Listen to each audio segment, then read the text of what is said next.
There we go. Good morning, my YouTube friends, Zoomers who can't make it. But it doesn't matter if you make this today or tomorrow or the next day. There it is. All right, simple set. Kettlebell, air roller, stability ball. Oh no, I don't have my stability ball. What will we do? I have a substitution for you, don't worry. But if you have a stability ball or a TRX, you can use that for some of this too. So, half kneeling windmill. Grab your kettlebell. Remember your setup here, and then open, so we're 90 degrees, just like we're doing the get up, right? Up knee, up arm. 5 reps. Remember, you're sitting into this, your hips are controlling it. You want to end up with your elbow just in front of your knee. But the weight's not on your arm. You're supporting here, shoulders packed. You're coming down gently to that arm. All the work being done in the hips.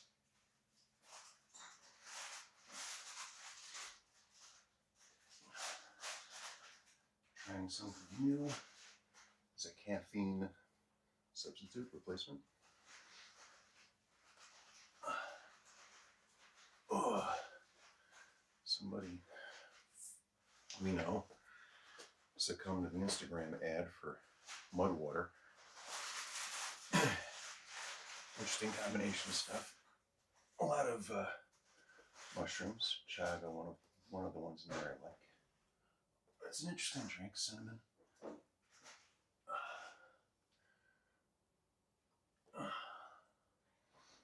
It's supposed to be 1/7 the caffeine of a cup of coffee and help with more energy and focus. You know, all that buzzword hype stuff.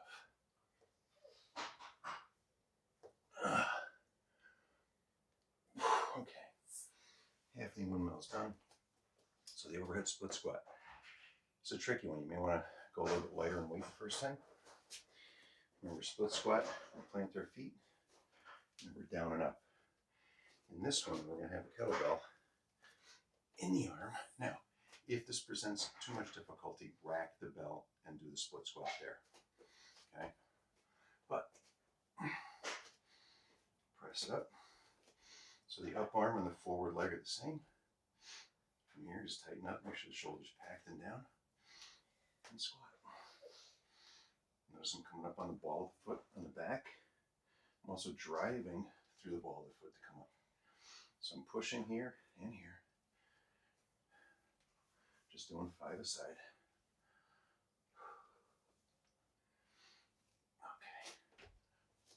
Okay. Okay. Same thing, front leg, up arm, ball of the foot, down and back up. And again, if you have trouble, you can hold the ball with the rack if this is giving you grief.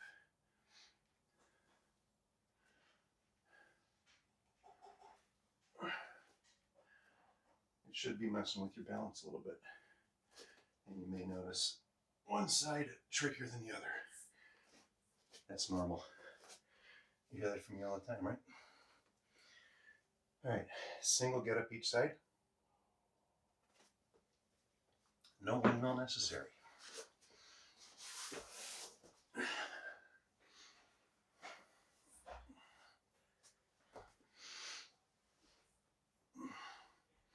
If that leg on the floor, straight leg, is popping up in the air when you do that roll, something's wrong.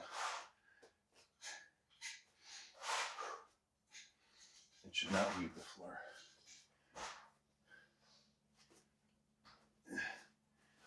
It would only leave the floor if you were using your abs. Right, so I'll show you what I'm talking about on this side.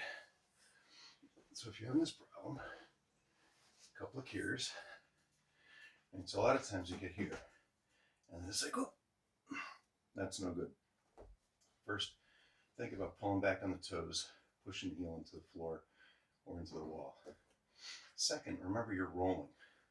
So you're pushing off the opposite hip, across, over, and then you just drag this elbow into the floor and you prop up. You're not doing a sit-up. It's a get-up.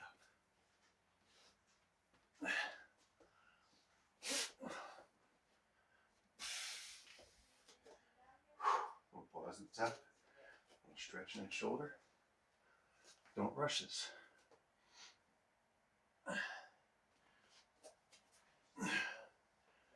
It's been a while since I timed my get-up, but generally speaking, it was 45 seconds per side. All right, ab wheel. Now, if you don't have the ab wheel, you could do the stability ball rollout, or with the TRX, or you could do a standing inchworm, which we've done a few times this week. I do happen to have my ab wheel. Stability ball is just in the closet right behind the camera, but this is what happens to you guys, right? Oops, I don't have it. So we're going to shoot for 8 reps here. Make sure to keep your glutes as tight as possible. The apex right here is where this exercise gets most dangerous for people, because as they initiate the pull back, they usually let go of the glute squeeze. This is true multitasking people. We're activating and using shoulders, upper back, glutes, and abs, and probably every other muscle that we can't name. Squeeze those glutes tighter, tighter, tighter, tighter here before the pull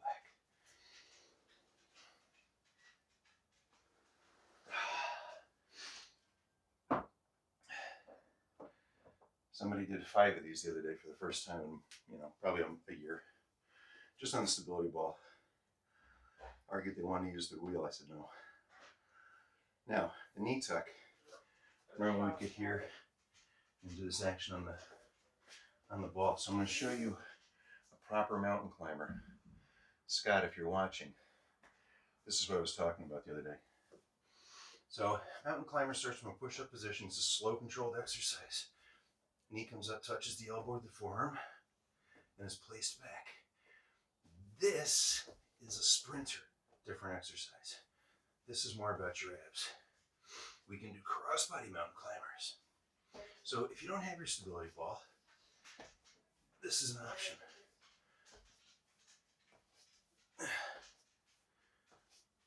I'm doing 8 of these, 13 of these, yeah. So 13 per side for me. I am doing the crossbody climber. Make sure the knee touches, right? Get that big tuck, just like we do with the ball. Whew. So, no ball required. All right. Single leg deadlift with the 1-arm row. That crazy nemesis exercise. Remember, the working leg, the one that's on the floor, it's holding you up, the working leg, and the arm at the belt are opposites. Okay, hinge, park, row, unrow, unhinge. All the way up, squeeze. Don't come part way up. Just doing 5, let's do 5 all the way and correct, right? If you gotta tap down, it's okay. Just lock out at the top. Hinge back, shoulders back. It's 3. 4.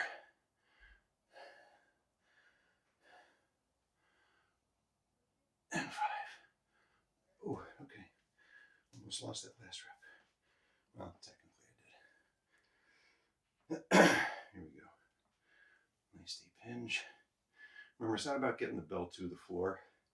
Proper posture so your back stays flat, neutral spine. No rounding. For most people, they're never going to touch the floor with the bell. Shoulders back, chest lifted. Don't cheat the move. Don't cheat your posture. Right? We're trying to make everything better. So shoulders are back here as we begin that row. And you should be feeling, obviously, the hip and hamstring on the working leg. But as you're doing the row, are you feeling your back muscles, those lats, as you do that row? If you keep your posture right, you will. All right, sitting leg raise. God, we're hating this, aren't we? 8 reps. Remember, I can't emphasize this enough. The palms stay on the floor. Do not let them lift at all. Number 1. Number 2, yes, we know we have to raise the legs. Keep them as straight as possible. Pull the toes up, but more important than that, press. So using your abs, compress or press your hands, your arms into the floor, right? I like to initiate that before I actually lift the legs. So I'll kind of get here, press in through the torso, and lift. The idea is you're going to start feeling this under the arms and into the abs. Nice little hold at the top. I'll bring this one to And if you can't make the hold, it's okay. Work on that.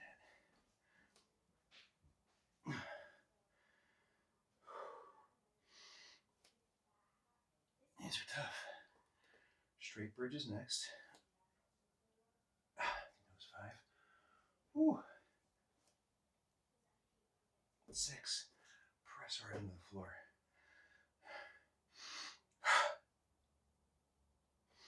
And 1 more. Okay. All right. Sitting leg raise, almost the same position. Just going to slide back. Roll those shoulders back. Press them down through the floor. And again, we're pushing shoulders back and down. Lifting our upper torso through our back. Squeezing all those muscles. You can see that creates movement. The glutes finish from here up. It just ties the whole back of the body into one big chain.